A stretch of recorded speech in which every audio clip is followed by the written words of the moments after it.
Hey, what's up, everyone? This is Citlalli from Nicantelaka Women Warriors, Nicantelaka University, and Decolonizing Academia.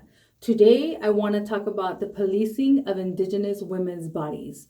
It's important to talk about this because many of my sisters are starting their decolonization process, and I'm starting to see the same mechanisms and approaches used on me when I started my decolonization journey as a young lady, a young teenager, being used again to police and monitor Indigenous women's bodies. So let's understand that European colonization has really shattered a lot of foundational, basically, perspectives that we had of Indigenous realities. That encompasses gender, that encompasses sexuality, that encompasses truth, all that, right? And so when we are decolonizing and seeking to understand who we were prior to 1492, because a big part of decolonization is to try to grasp your ancestors' perspectives, your ancestors' points of views, lives, understandings, frame of reference prior to the invasion and colonization of your land. And one of the problems that we come across as Indigenous people that have been displaced from their culture, history, identity, unless many of our brothers and sisters, fortunately have continued to have a very strong connection with their Indigenous identity and history. However, there's many of us, like myself, who have been displaced generations upon generations. So we've lost our independent, or what would say, connection to a particular nation in our Indigenous history. And so, like for myself, I know that my mother's from Jalisco and my dad has roots in Michoacan, but I cannot tell you what particular nation we come from. I cannot tell you what particular experience, because again, and it's really, really, really important for us to understand that as Indigenous people that have been displaced from that connection through the experience of genocide and colonization, we have to understand that when the Spanish and other Iberian invaders came to our continent, they displaced us, right? After killing, massacring 95% of our population, they went on and relocated, right? Massive relocations of Indigenous people. So there might have been a Chichimeca group, right? There have always been wondering. There might have been established nations that were disrupted and were relocated to places that they had no idea, and then maybe that relocation continued and continued as a forms of survival. So it's really, really tricky to try to pinpoint exactly what nation we come from. So that is a perspective that I want to talk about today, because as I was saying, the decolonization process is really, really, really important, right? So as we're decolonizing and we don't have a specific connection to a particular Indigenous nation or group, we really have to be very cautious, and we have to be very mindful of how we approach our understanding of what it is that we're going to cleanse, what it is that we're going to continue or discontinue in our lives. And I've noticed and I've experienced, right, the policing of Indigenous women's bodies, because many times as we're decolonizing, I see that a lot of the privileges of colonization, like machismo, like homophobia, like colorism, a lot of that, it tends to get stuck, right? A lot of our people are stuck in these privileges and these notions because it's uncomfortable. It's what they've understood as power, is what's been passed on, especially machismo. I know there's a lot of people that are very resistant to thinking in a non-machista way, but it is possible. And we will tell you that, gender understandings of power and human categories in Indigenous societies were very diverse, and my particular background is on the Mexica civilization. I studied other civilizations here and there, but I cannot speak for other nations. I cannot speak for other groups of people. My foundation, my research what I know has been the Mexica culture. And the reason why that is because it is the most documented civilization, because at the time of the Spanish invasion, it was a civilization that was in power, and it's a civilization and the group of people that have a lot more intricate interactions with the Spanish. And so it's important to understand that. And I understand my own bias and why it comes from that understanding and that perspective of Mexica culture. That being said, the interpretations of indigenous cultures come through us from a very Eurocentric lens.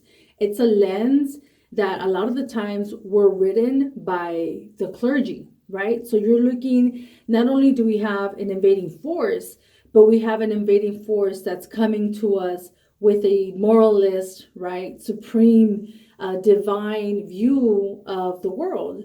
And so a lot of these clergymen, like Bernardino de Sahagún, he already comes with us with, oh, this is bad, the moral codes of Catholicism and Christianity.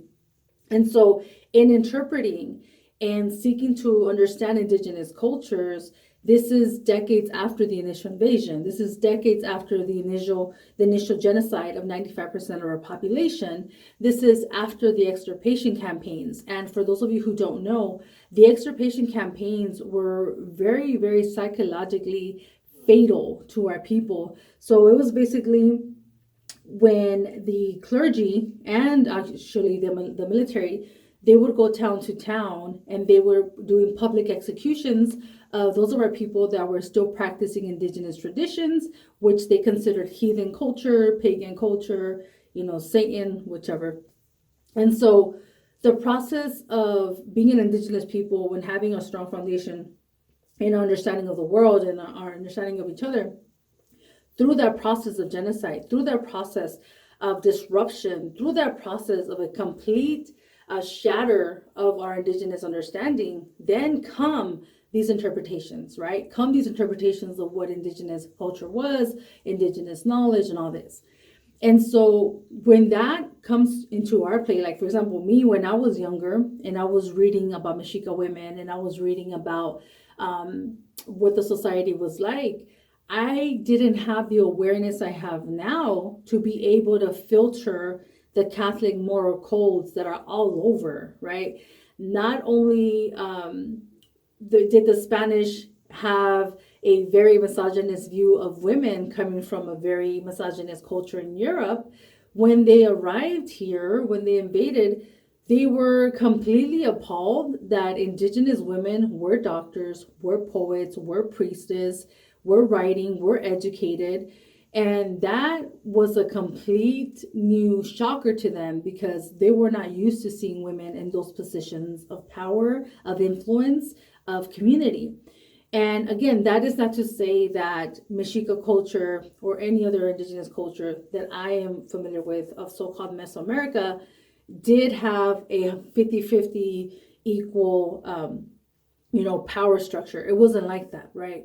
I think that's something, as we seek liberation and as we are liberated, that is something that we can implement as indigenous people, moving on.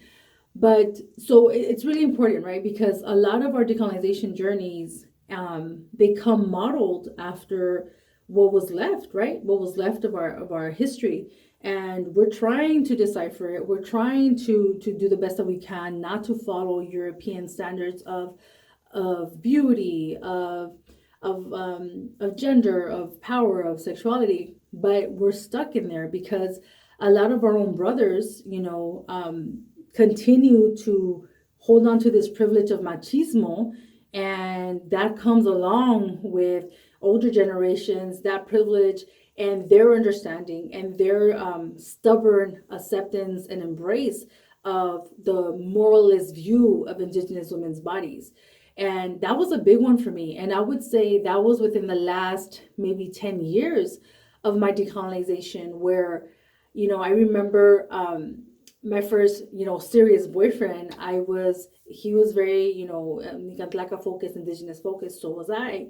And I remember being like confused, right? Because I was trying to follow the Mexica way, but I was like, wait, but we're equal, and I shouldn't be doing this house stuff and this domestication, and it was really really confusing to me because I was following a model of Mexica culture that was being interpreted in a very machista way, in a very Eurocentric way, and I didn't know how to break from it because I was taking a little things literally, right? Um, an example, like that boyfriend at that time was reinforcing the cult of domesticity on me, and I was very strong-willed, and I was like, no. But then I would read Mexica culture, Mexica interpretations, and it was like, oh, the women of the house, the women do this, the women are the warriors, childbirth is a battlefield. And I was like, oh shit, I'm trying to be decolonized, but I find myself replicating a lot of these ideas of gender on women that are not going with my understanding, right?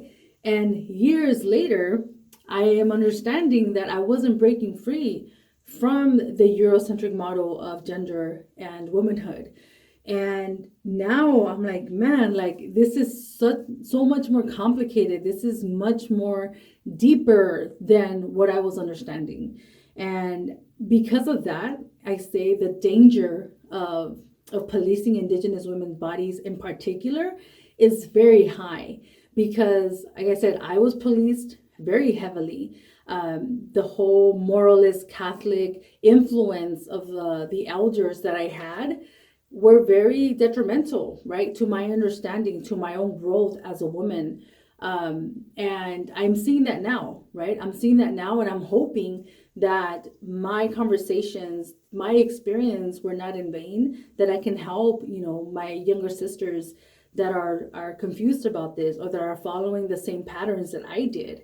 And now that I'm older, it's been 20 years since that's 21 years, I'm understanding that. And I've studied on my own different Indigenous societies. I've studied sexuality in different societies. I've studied gender in different Indigenous societies. And I'm at this point of my decolonization journey, I am basically taking a kind of like a multiple approach, right? Because I'm learning different things and I'm saying, you know what, I'm going to apply this. I like this from the Mexica culture. I like this from the Chichime culture. I like this from the Mayan culture. And so that is how I'm progressing in my journey. But I think especially in decolonizing circles, I had to challenge a lot of this machismo. I had to challenge a lot of this policing of Indigenous women's bodies because I was noticing that my decolonization brothers were quick to judge and quick to attack, our sisters for dyeing their hair blonde or whatever, right? Whatever it was, or the memes that they would promote, they were very specifically anti-women. I didn't see that same type of energy. I didn't see that same type of approach being given to the men, and I had to call that out because it was very uncomfortable. I felt like, okay, yeah, if we're going to call shit out, call it out equally. Don't come and just make it seem like it's just a woman's issue. And as a male, and the way you are talking about our sisters is very degrading, and it's not helping, and it's not healing, and it's not helping in this process of decolonization. And so I noticed that this machismo under decolonization was still there. It was still present, and it was still finding its ways into our spaces. And so that's why it's really important that I talk about this, because like I said, it's not something that is going to go away soon. It's not something that stopped as soon as I challenged it. But I think they were just more careful with how they came at our sisters. And I say that because this is a real issue. This is something that impacts all spaces. And because of that experience and many other experiences, I chose to leave that space. I chose to leave that circle because it was very toxic. It was very Europeanized. It was very machista. And I was like, no, we can't do this, right? We can't do this. We cannot keep treating us women as inferiors, as the Jezebels, as the sluts, the whores, and have all these strict moral codes on our bodies and who we are, and not have the same for the men. Like that disparity was just too much for me. And so anyway, so I wanted to talk about this because I noticed that a lot. I noticed it a lot on social media. It's easier now to tell or to see where people's points of views are because the memes that they share, the comments that they make. Social media has really allowed me to try to be more critical of ideas, and it's really allowing me to see different examples of how this continues to exist in a lot of decolonization circles. And I think it's important, like I said, to talk about it, especially for the young women warriors out there that are coming across this and that are feeling limited and uncomfortable with this. It's because you should be, and it's not right. You should be able to do whatever you want, express yourself sexually however you want. We are not under this European model of moral codes. And like I said, our indigenous cultures were so diverse. You know, our continent is so gigantic, right?